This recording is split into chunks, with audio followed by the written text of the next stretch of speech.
What up, everyone? This is Mr. Lord, Dr. Professor, Dark Joker, here with another edition of Traditional Fans with Opinions, where I'll give my reviews for whoever I watched, read, or played today.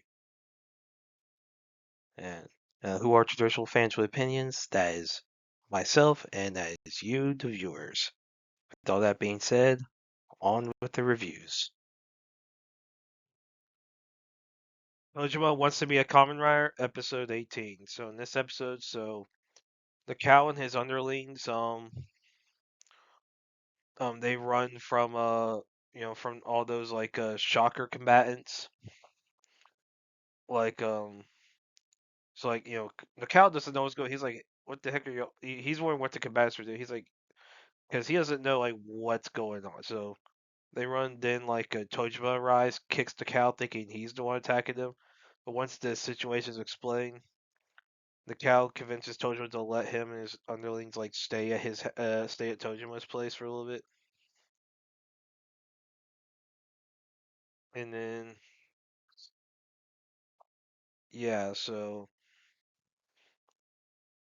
and and then and I guess Nakama's owners explain everything to Tojima, and Tojima explains it all to Mitsuba, and then Yukarisu overhears and says she really how what happened to her, like what turned her to a combatant. She's starting to remember, and she believes that Batman's the one that turned her into a combatant. And so Mitsuba's mad, pissed because the Batman killed his grandparents, turned Yukarisu into a shocker combatant, and all this stuff with the idols. So he's pissed. And then and yeah, so basically then the idol combatants attack Tojima's apartment. Tojima's out shopping, and the cows underneath their basically it's they attacked him because the cow's power shocker. So I guess it's like a hive mind type thing. So they're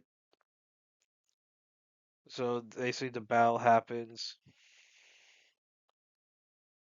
And yeah, so I mean, so Thunder Raiko arrives, tells the idol combatants that she's gonna do it. The cow basically she kills 100 traitors. She'll be turned to a monster. She basically threatens them to leave, and they get scared. And the cow's like, "Wait, are you on our side?" And the cow's like, and the cow's like, "Are you on our side?" And Thunder Raiko's like, "All right, time to kill you." And so yeah, and so then basically then, huh. Like holy crap! Then and so Tojima was helping the cow against those isles, but then like they deal with the Thunder Raiko, and so they're able to drive Thunder Raiko. They went, and so what happened is the cow runs off, and like basically the underlings hold off the isles, but they're chased by that's because he chased by other isles, and so the those three they're kind of left like like they were kind of like bleeding, possibly almost to death. The cow asked for Tojima to train him. And yeah, so and then like the train and then and basically yeah, so and the cow says he'll fight Shocker, but then his underlings say like if the alternative is dying like this, being part of Shocker may not be a bad idea. Then Batman's like, all right. He arrives and implies that he's going to turn them into Shocker combatants. So, well, I mean, which makes sense. Having like the security guys for the idols be like shocker combatants, probably to prevent a potential leak like was probably about to happen. Strategically that does make sense. So it's gonna be interesting how things go. Because another thing happens is you have Spider-Man. He's just sparring with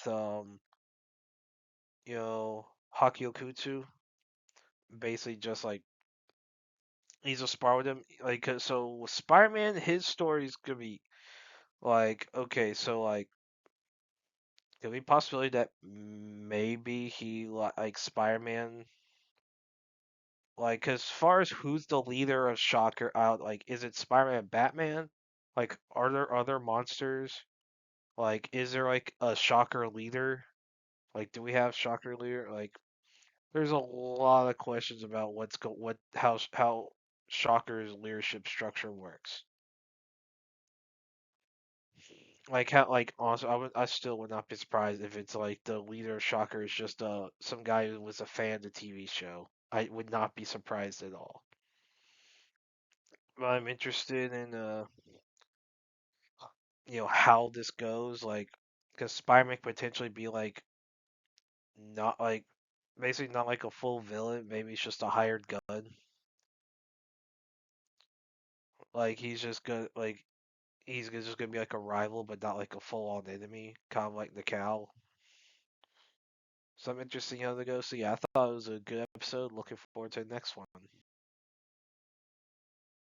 Digimon Beatbreak, episode 18.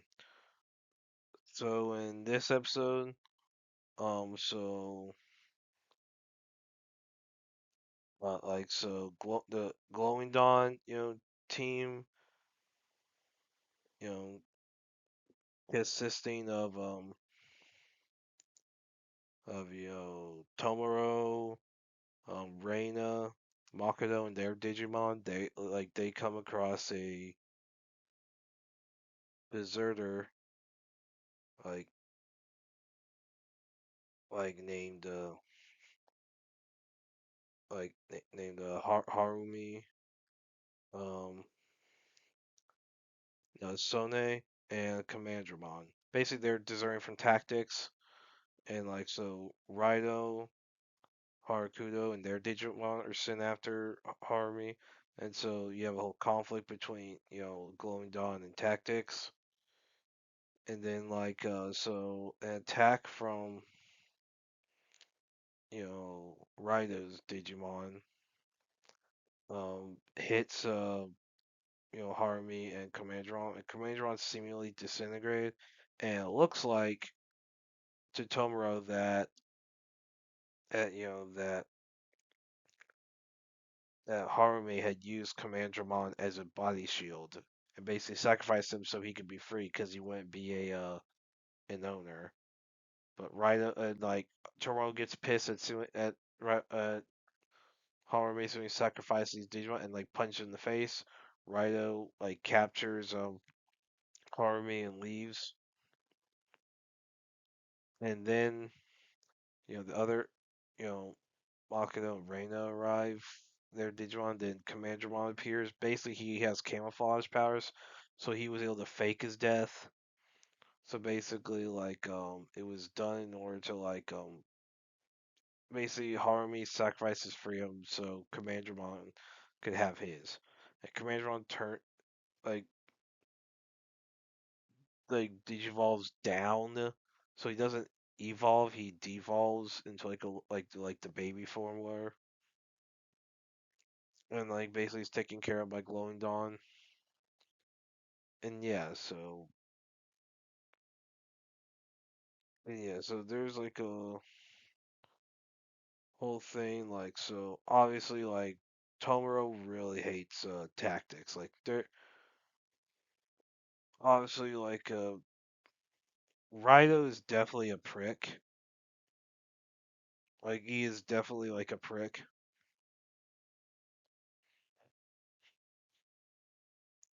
And so obviously Hazel's how Raido like his personality is. Like he's definitely like the one that's probably more evil. Haruko, it's basically a way for her to make money. And and do so you have someone like trying to desert tactics. Like okay, like what's the deal with with tactics? Like are they just another bounty hunting group? Are they basically they're run like a military operation?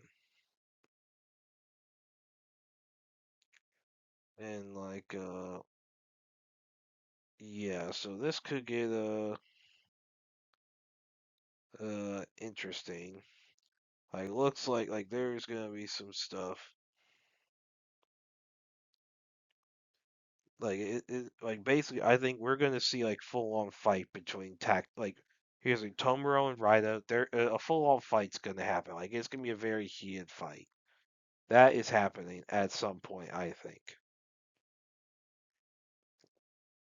Like what depends on next week, like the preview for next week.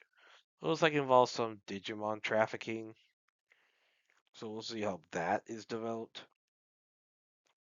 Like what's like, cause like obviously do like Rhino versus Tomoro, that is happening. That is a fight. That there's gonna be a big fight.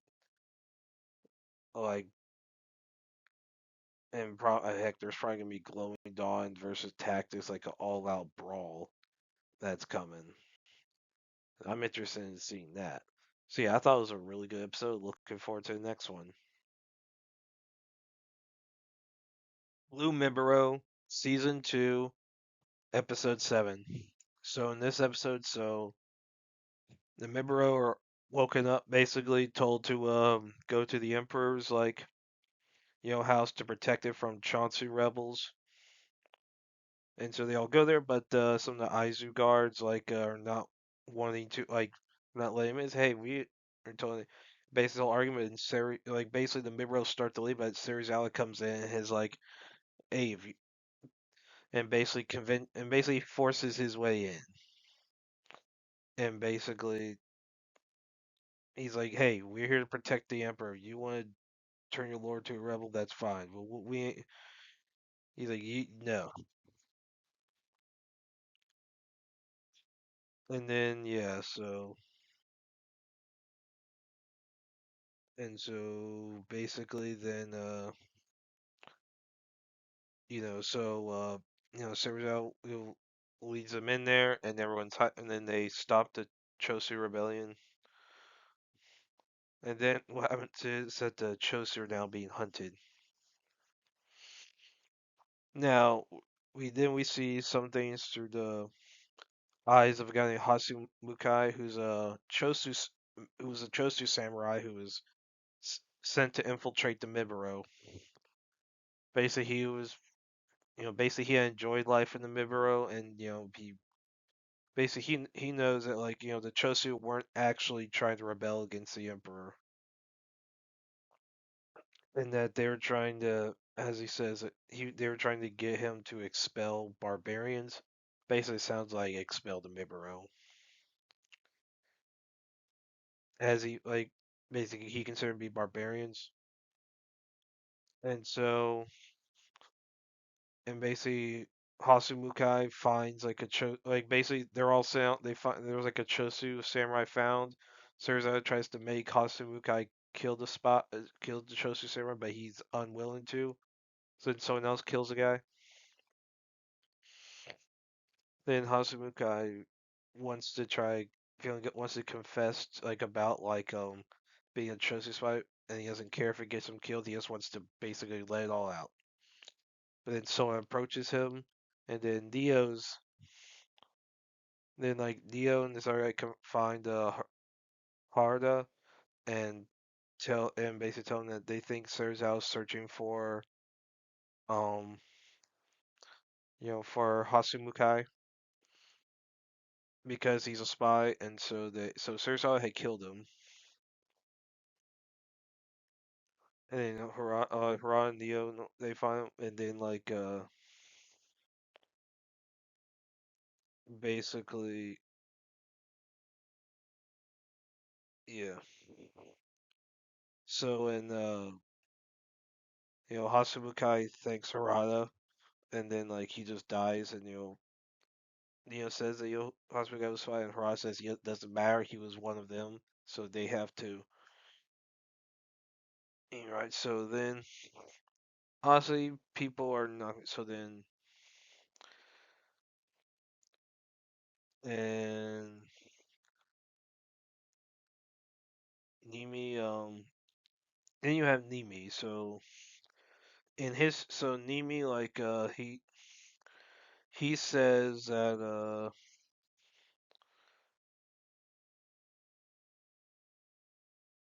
like he talks to Yamanami to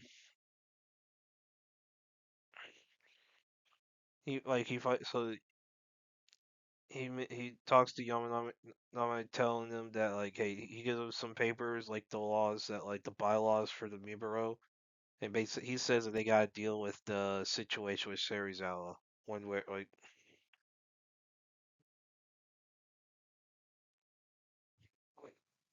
and then and basically he Nimi said that the Miburo they're gonna get a bunch of members and it's gonna cause problems. They need some laws to basically keep everyone under control.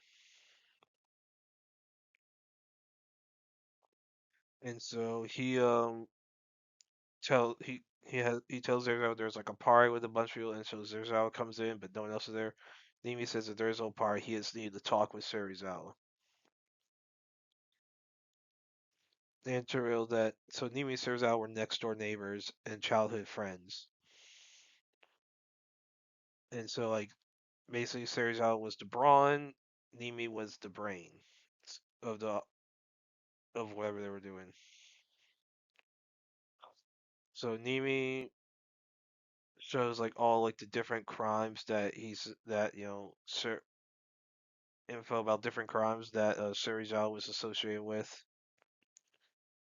And he says that, and Nimi tells him that Serizawa has to pay for all that with his life. And he says that he'll follow after him. Basically, Nimi says he'll kill himself after Serizawa does, but Serizawa says that basically does not. He's like no. He's like if you want to kill yourself, fine.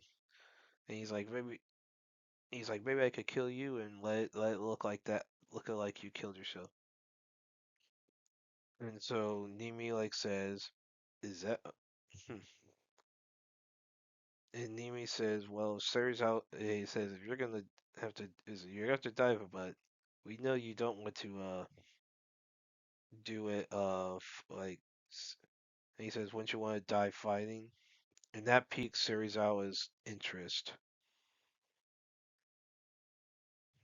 And then yeah, so and then it was like they talk about I guess what they're gonna do. And it looks like and then you see Neo's next day Neo's told that Nimi had killed himself. So and people are so it looks like now it's gonna people maybe we're gonna try to figure out okay why did Nimi kill himself? What happened? So obviously we're getting close to the death of so in history the far as how things go in history so Nimi does commit seppuku in history that does happen. So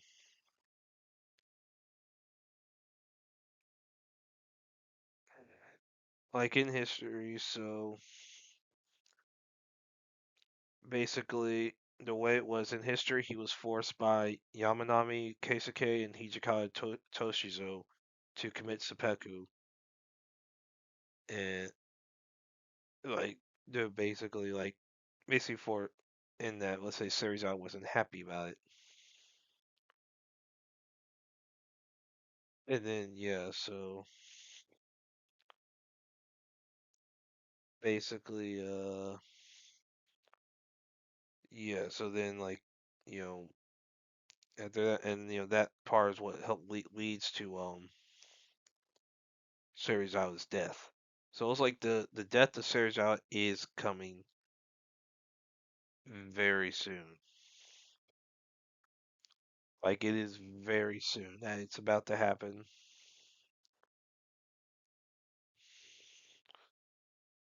So yeah, I thought this was a hmm, good episode. Like how they're lead up to everything. Like things are escalating to where yeah, we someone's gonna have to die at some point. And so yeah, it should be interesting. How it's supposed to be. Yeah, I thought this was a good episode. Looking forward to the next one. Net account episode 5. So in this episode, you know, Kei appears in front of, Soji, knocks out the other two, and then basically and basically very easy, like his flames, like Kei's flames start overwhelming Soji. Soji struggles to get back up. Then Azuki appears and fights off K, like Boy K, and then it's a tough fight, but where like his eyes start bleeding, but Boy K goes away, and then so after that,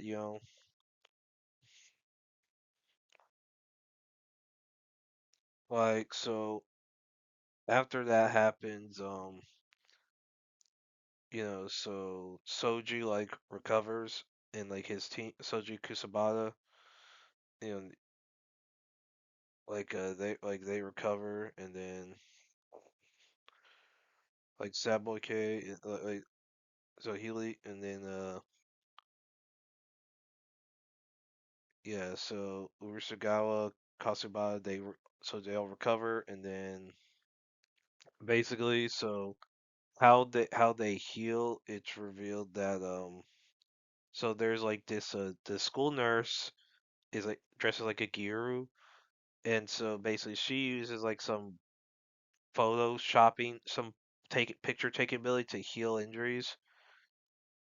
So like basically that's how they were all three were able to recover. And then they start training. And then one thing that happens is Azagi's talking with the principal, a few other teachers about what happened. So Saboy K wants to turn Soji into a dead account. And some of them they want to kill Soji in order to prevent that from happening. But so Azagi's like, hey, he's our ally, so that's just murder at this point if you do that. So they need him.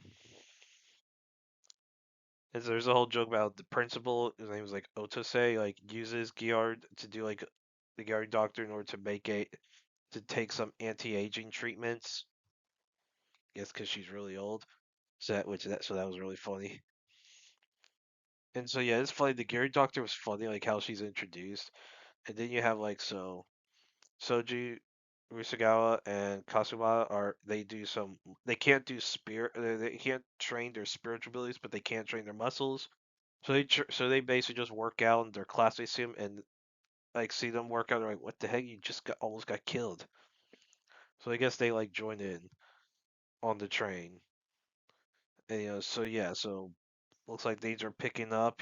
Sad Boy K and all the other and it is interesting. So Sad Boy K talks with someone, some other spirit, talking about like you know, guess whoever Sad Boy K works with, um, basically wants to create a land of dead accounts.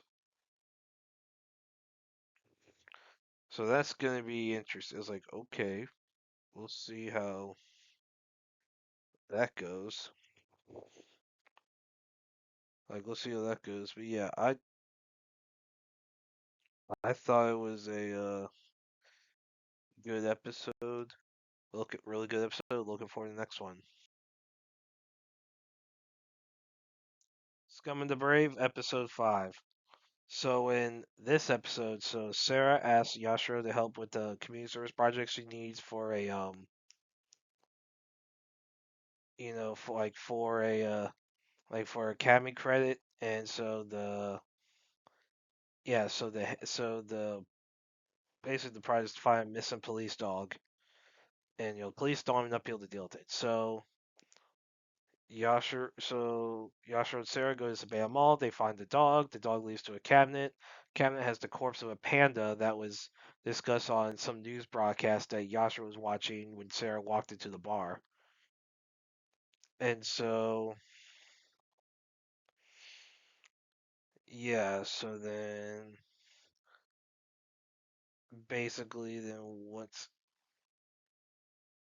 going on is then some kid tries to attack Yashiro and Sarah. The kid backs up Yasha and Sarah concern is like crap. If basically there's concern if they attack a kid and let's say the kid dies, There's a lot of paperwork has to be filled out. I think it's like 2 weeks suspension because Sarah remembers Jogabai mentioning some of the regulations. And then there's like I think some required counseling, whatever. So yeah, there's basically, and then like someone walks in, the kid points to Yashiro and Sarah, the guy runs away, and yeah, so they save the dog, and then at the end you have Ishinu being shown having killed someone, like basically kill a target, and like yeah, so basically he's hired by you know the head of the Brave Academy to hunt a demon lord. So that it looks like he's like he knows he has some knowledge about E4. So it's gonna be interesting. So like how it goes, because he has some knowledge. He has some knowledge of E4 where it was like some special thing. So special drug. So it's gonna be interesting to see how that goes.